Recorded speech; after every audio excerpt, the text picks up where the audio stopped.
third part of our webinar tonight, or I mean, of our discussion proper. We are going to talk about visualization tools, charts, pivot tables, and dashboards. Actually, we're going to take a glimpse only of these things. Okay, so we've consumed a lot of time already in our first two parts. That's why I hope you don't mind. I'll try to make it faster in these last two. Okay, because we are running out of time, and uh, I promise I'll make it quick enough this time. Okay, so okay, now we have to make it clear. We have to understand first the terms data visualization and data storytelling. They are both important, and they are yes, they are crucial part of being a data analyst. Okay, so data visualization basically is somewhat like the tool to present data clearly and visually to reveal patterns, trends, and relationships. Okay, so in short, the charts, the pivot tables, the dashboards, those are the tools that we want that we can do that we can use to present our data. Okay, especially whatever the results that we have, whatever the um, the outcome of our analysis. So it's not that it's quite boring if we only present them in tables, right?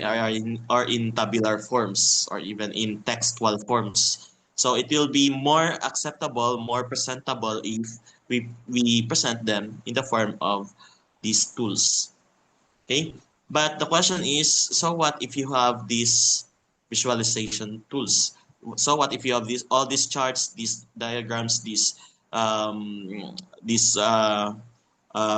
they call that, pivot tables, and those dashboards? If you don't know how to tell the story in your data.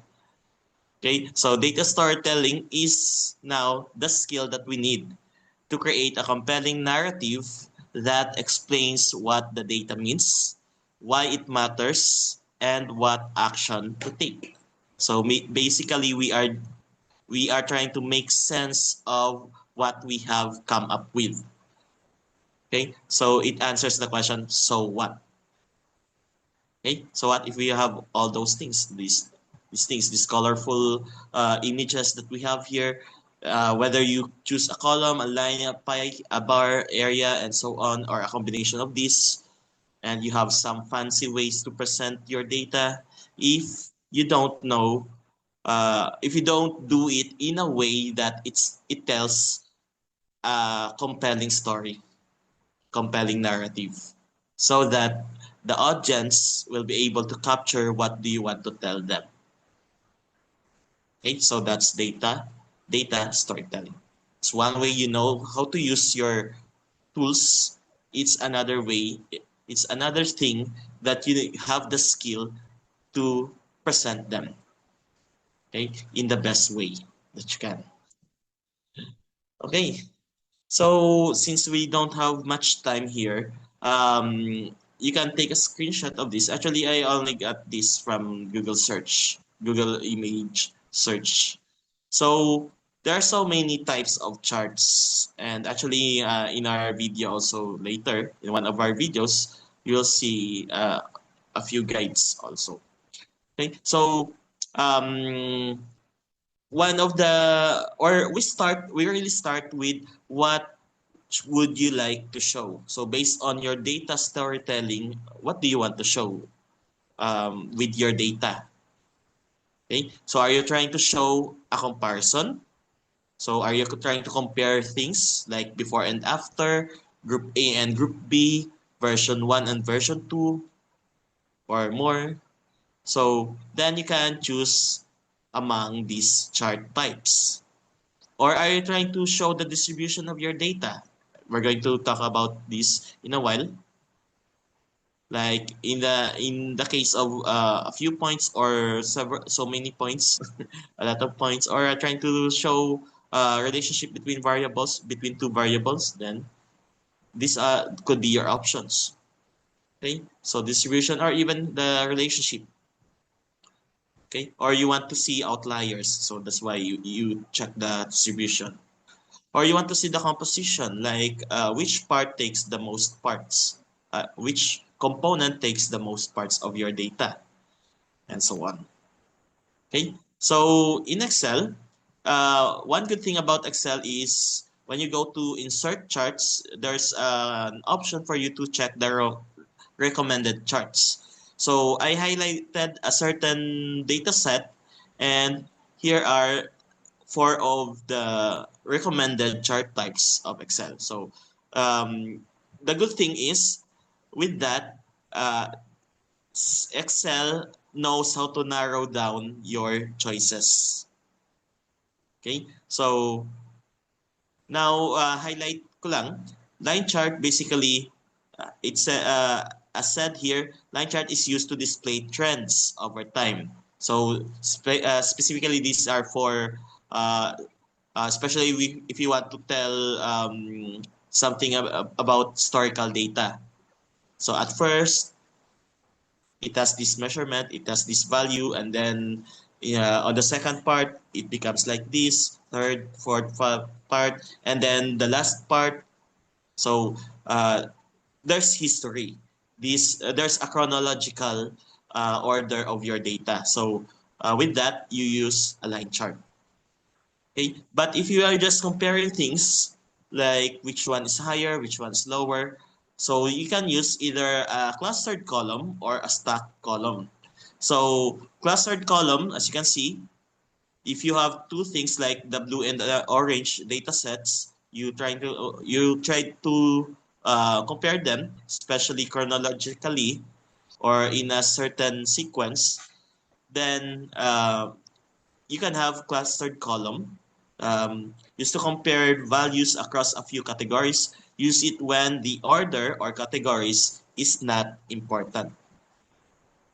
But stack column, we use it to compare parts also as a whole, as part of a whole, as parts of a whole, and you use it to show how segments of a whole change over time.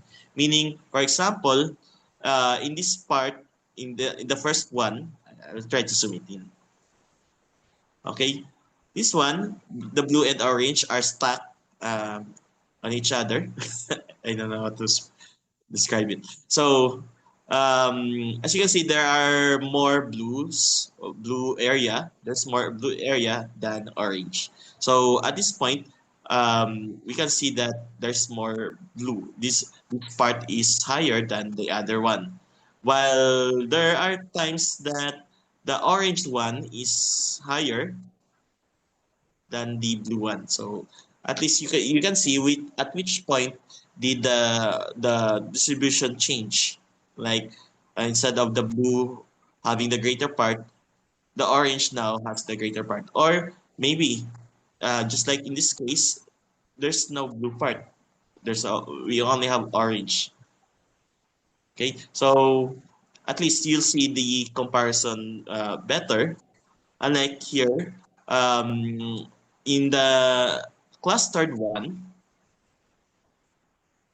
you can see the actual height, you can measure them better, but it looks more crowded, especially if you have a lot of data points here. So 1 up to 40, I think. So that's too much for a clustered column. So with this one, I believe I believe this one is better, a stack. Okay, but if you only have a few data points, then or a few categories, then you can have also this option. Okay, and lastly, another part of distribution is another way to show distribution is of course pie chart. This is especially if you have categorical data. So categorical data, we can only visualize them if we have the frequency of each category. Like, for example, if we have three teams competing in a certain contest, so we can show them the scores or the we can show the distribution of scores by, of course, counting how much each team got. So for in this case, it appears that the orange team has a slightly higher share compared to the blue one. And I think the least one is the green, right? So actually you can format these charts so that you can have more details like the actual percentage or the labels. You can change the X and Y axis here, or the legend or the title or even the colors. So we have a video for that, and you'll see how it works. Okay, so another very important thing, just like what I mentioned a while ago, reason why we visualize our data is to show data distributions.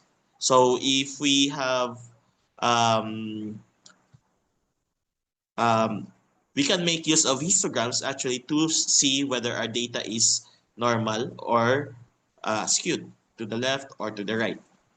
Okay, and also, um, hmm, it's one way to see whether we have an outlier in our data set. So normally we get rid of outliers. So outliers are basically something that makes our data dirty.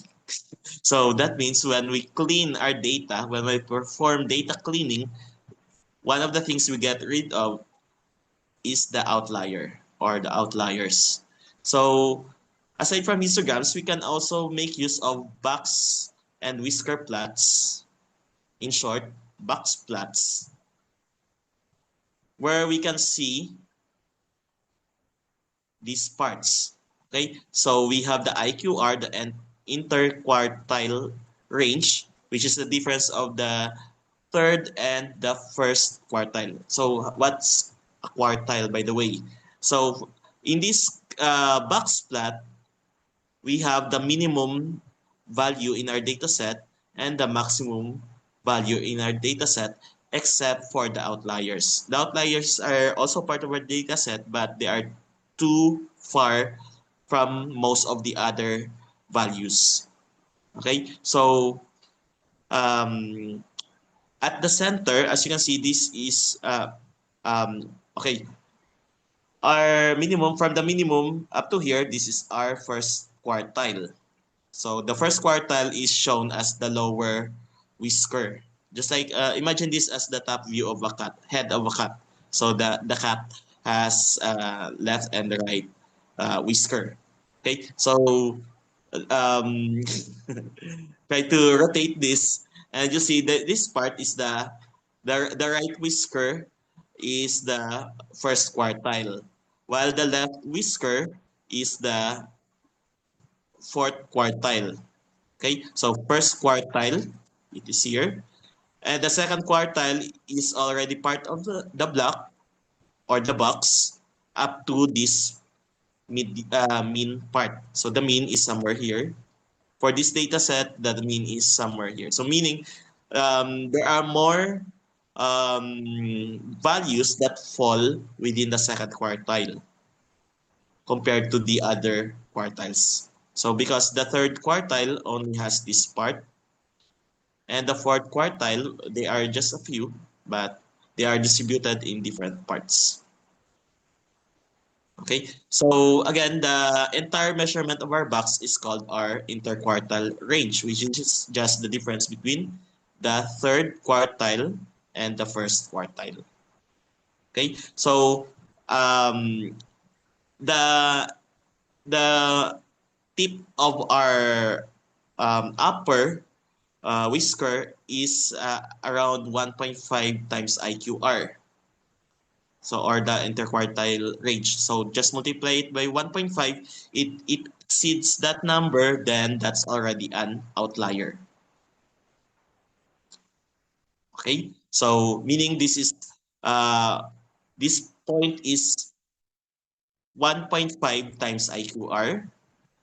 or the mean plus 1.5 times IQR, and this one is the mean minus 1.5 IQR. So we have some descriptions here. I can take a screenshot na lang. Okay. And actually, you can perform comparison or comparative tests using box plot. So if you don't know statistics, you can actually visualize your data using box plots, and you can see if there's significant difference among different groups. Like if you have three brands, comparing three brands here, you can see the excess here. If they're too far away from each other, then most likely there is a significant difference among their means. Okay, so that's another way to show our data distribution. Okay, this is quite advanced for that's statistical aspect of data analytics. Okay, and if you want to take it higher, especially if you want to impress the executives, or if you want to make it as convenient as possible, then we can make use of pivot tables, which is an interactive tool that summarizes large amounts of data in a user-friendly table. So for example, you have a data set that has 1,000 data points, 1,000 rows, then it will be difficult to scan them. That's why we have to make use of a summary table and make it interactive. So that's why better we use a pivot table. So an interactive and visually appealing summary table. Okay, and as you can see it here in our image, it is very convenient. You just click a few, whatever you like to appear, just click it here, and the corresponding data visualization will appear. Okay, so as simple as that. Um, Pivot table allows users to quickly analyze and answer questions about your data without writing formulas. Okay, so you can forget what I mentioned a while ago, what I discussed about descriptive and inferential, especially since we have AI now. Actually, if you know pivot tables, then you can use it to come up with something like this. Okay, so this is one reason why Excel is so powerful also when it comes to data analytics. Um, may Only a few people know how to use this. That's why most people thought or most people think they can only use or they can only do basic stuff using Excel. But actually, you can have as advanced as this using Excel. Okay, and with that, we can actually do our own dashboards in Excel. We don't need to create a web app or an interactive app for that because in Excel we can have something like this. Okay, especially if we are monitoring our KPIs, our key performance indicators. So a dashboard is basically a compact visual tool that consolidates key performance indicators or KPIs and data summaries from various sources. Okay, so you can consolidate your different tables actually into one view, one single view. At one glance, you can see everything with a dashboard. So they are somewhat like your pivot tables. Actually, you can include pivot tables in your dashboard. Okay, so pivot table dashboard is basically a combination of pivot tables and different types of charts. Okay. Also, a dashboard provides a comprehensive overview of critical business data for better decision making. So this is the what we want to see whether um, because business people or executive people normally have no enough time to scan your data, scan a lot of numbers, make calculations. They need something that they can see in a glance. Okay, they want something like that, like this. Um, In one glance, I can see, oh, there's a problem. Oh, we're doing well. So that's a dashboard. That's what a dashboard is all about. Okay, and we have a video for that in a while. But first, here's our evaluation form. Again, you can scan it, and again, if you have questions, feel free to let us know in the comment section or through our evaluation form. Okay, you can watch these videos while you complete this form.